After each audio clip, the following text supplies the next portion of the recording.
അങ്ങനെ ശാരിക എല്ലാവരെയും പൊളിച്ചടക്കിക്കൊണ്ടിരിക്കുകയാണ്. ഇതിനിടയ്ക്ക് ദേവികയ്ക്കും നന്ദനും ഒരു കുഞ്ഞു വേണമെന്നുള്ളത് അവരുടെ വലിയ ആഗ്രഹമായിരുന്നു. നേരത്തെ തന്നെ അതിനുള്ള തയ്യാറെടുപ്പുകൾ രണ്ടുപേരും എടുത്തു കഴിഞ്ഞിരുന്നു. അതിനിടയ്ക്കാണല്ലോ ആൾക്കാണെങ്കിൽ മത്സരിക്കാനായിട്ട് ഒരവസരം കിട്ടുന്നതും പിന്നീട് ജയിച്ച് MLA ആവുന്നതും. പിന്നീടുണ്ടായ പ്രശ്നങ്ങളെല്ലാം ഉണ്ടാക്കിയത് നന്ദനൊന്നുമല്ല, കെവിനാണെന്ന് ഞാൻ പറയും. ഇസബെല്ല പിന്നീട് വന്നതാണ്.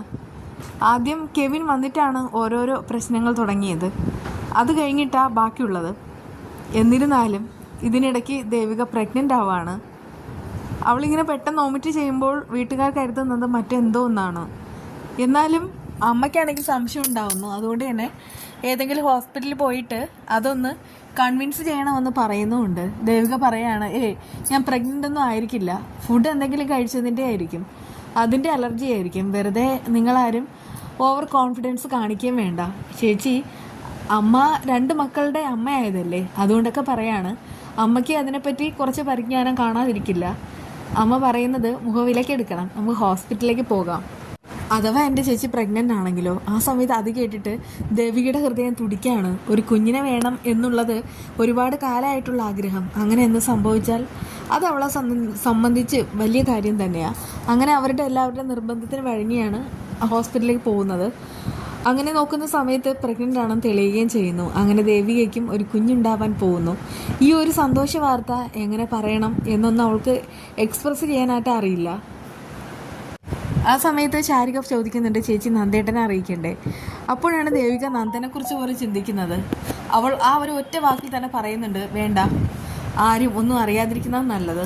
തൽക്കാലം ഇക്കാര്യം രഹസ്യമായിട്ട് വയ്ക്കണമെന്ന് ഡോക്ടറോടും പറയുന്നുണ്ട്. കാരണം ഈ ഡോക്ടറാണെങ്കിൽ നന്ദനും സിദ്ധാർത്ഥനും എല്ലാവർക്കും അറിയാവുന്ന പേഴ്സണൽ ഡോക്ടറാണ്. അതിനിടയ്ക്ക് ദേവികയോട് ചോദിക്കുകയാണ്, കുഞ്ഞിൻ്റെ അച്ഛന് ഇതറിയാനുള്ള അവകാശമില്ലേ? പറയുന്നതല്ലേ നല്ലത്? ദേവിക പറയുന്നുണ്ട്, കുറച്ച് പ്രശ്നങ്ങൾ ഉണ്ട് മാഡം, പ്രത്യേകിച്ച് ഞാനിപ്പോൾ MLA കൂടെയാണ്. പിന്നെ ചില പ്രശ്നങ്ങൾ ഉണ്ടായതുകൊണ്ട് തന്നെ ഞാനിപ്പോൾ എൻ്റെ വീട്ടിലാണ് നിൽക്കണേ എന്ന് കരുതിയിട്ട് അത് ഭയങ്കരമായിട്ട് ആഭ്യന്തര പ്രശ്നമൊന്നുമല്ല, അതൊക്കെ തീരും. പക്ഷേ ആ സമയത്ത് കാര്യങ്ങളെല്ലാം തുറന്ന് പറയുന്നത് അതിൻ്റേതായ ഭംഗി. ഇപ്പോൾ തൽക്കാലം ഇതൊന്ന് ഹൈഡാക്കി വയ്ക്കാം. ഓക്കെ, MLAയുടെ ഇഷ്ടമാണെന്ന് പറഞ്ഞിട്ട് ഡോക്ടർ അയക്കുന്നുമുണ്ട്. ആ സമയത്ത് വീട്ടിൽ പോകുമ്പോൾ ശാരികയ്ക്ക് ഭയങ്കരമായിട്ട് സന്തോഷമാവാണ്. ആളാണെങ്കിൽ ഒരു ചെറിയമ്മ ആകാനായിട്ട് പോകുന്നു. അതിനിടയ്ക്ക് വീട്ടിൽ പോയി മാധവനോടും രാധികയോടും കാര്യം പറയുന്നു. അവർക്കും ഭയങ്കരമായിട്ട് സന്തോഷമാവുന്നു. പക്ഷെ ദേവികയുടെ മുഖത്ത് മാത്രം പ്രത്യേകിച്ചൊന്നും കാണാനുമില്ല. ദേവികയോട് കാര്യം തിരക്കാണ്. ദേവിക പറയുന്നുണ്ട്, നിങ്ങൾക്കെല്ലാവർക്കും ഒരു കാര്യം അറിയാവോ? ഒരു കുഞ്ഞ് വേണമെന്നുള്ളത് ഞങ്ങളുടെ വലിയ ആഗ്രഹമായിരുന്നു. അതിൻ്റെ തയ്യാറെടുപ്പിൽ തന്നെയായിരുന്നു ഞങ്ങൾ. പക്ഷേ മാനസികമായിട്ട് അതിനോട് പൊരുത്തപ്പെട്ട സമയത്താണ് എനിക്ക് ഇങ്ങനെ ഒരു ജോലി കിട്ടിയത്. പക്ഷേ അതിനുശേഷം നടന്ന കാര്യങ്ങൾ ജീവിതത്തിൽ ഒരിക്കലും ഓർക്കാൻ കൂടെ ആഗ്രഹിക്കാത്തതാണ്. ഒരു ഭാര്യയോടും ഒരു ഭർത്താവും ഈ ലോകത്ത് ചെയ്യാത്ത കാര്യങ്ങളാണ് നന്ദു എന്നോട് ചെയ്തത്. അത് കേട്ട് ശാരിക പറയുന്നുണ്ട്, എൻ്റെ പൊന്നു ചേച്ചി ഇന്ന് അമ്മയായ ആ ഒരു സന്തോഷത്തിലാണ് ഞങ്ങൾ നിൽക്കുന്നത്. ചേച്ചി ഇങ്ങനെ കഴിഞ്ഞ ദിവസത്തെ കാര്യങ്ങൾ ഓർത്തിട്ട് ഇങ്ങനെ കരഞ്ഞ് കണ്ണീരോടുകൂടെ നിന്നാലേ അതിനൊരു സുഖം ഉണ്ടാവില്ല. മഹാബോറാണ്. ഇന്ന് നമുക്ക് ആഘോഷിക്കണം, നന്നായിട്ട് തന്നെ ആഘോഷിക്കണം. കാരണം ഇവിടെ ഞങ്ങൾക്കൊരു കുഞ്ഞിക്കാലം കാണാനായിട്ട് പോവുകയാണ്. പ്രത്യേകിച്ച് അവിടെ ആണെങ്കിൽ രജനി ചേച്ചി പ്രഗ്നൻ്റ് ആണ്. ആ ഒരു കാര്യം അറിഞ്ഞപ്പോൾ തന്നെ കേക്കൊക്കെ മേടിച്ചിട്ട് നിങ്ങളെല്ലാവരും സന്തോഷം പ്രകടിപ്പിക്കുകയാണ് ചെയ്തത്. അതുപോലെ തന്നെ ഇവിടെയും മേടിക്കണം. ദേവിക ചോദിക്കുന്നുണ്ട്, അതിൻ്റെ ആവശ്യമുണ്ടോ? ആവശ്യമുണ്ട്, ഞങ്ങൾ പറയും, അതും കൂടെ അനുസരിച്ചാൽ മാത്രം മതി. പിന്നെ നന്ദേട്ടൻ്റെ കാര്യം, അതൊക്കെ ശരിയാവും.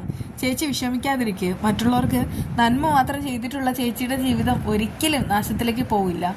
അത് കേട്ട് ദേവിക പറയുന്നുണ്ട്, നീ പറയുന്നതൊക്കെ കേൾക്കാൻ കൊള്ളാം, അതൊക്കെ വളരെയധികം മോട്ടിവേറ്റഡ് തന്നെയാണ്.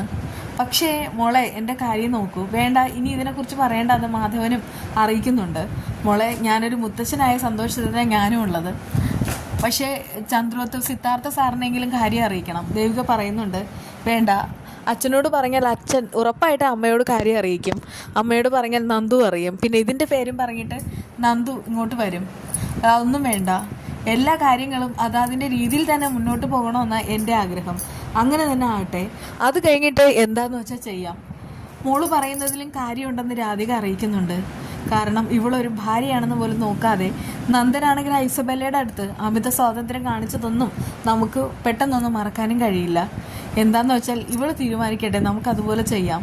ആ സമയത്ത് ദേവിക പറയുന്നുണ്ട്, ഇനിയിപ്പോൾ ഞാൻ നിങ്ങളുടെ സന്തോഷത്തിനൊന്നും തടസ്സമായിട്ട് നിൽക്കുന്നില്ല. അതുകൊണ്ട് തന്നെ കേക്ക് മേടിക്കുകയോ പായസം വെക്കുകയോ എന്താണെന്ന് വെച്ചാൽ ചെയ്യാം, ഞാൻ നിന്ന് തരാം. എന്തായാലും ഇതാണ് സന്തോഷ വാർത്ത. ബാക്കി വിശേഷമായി കാണാം.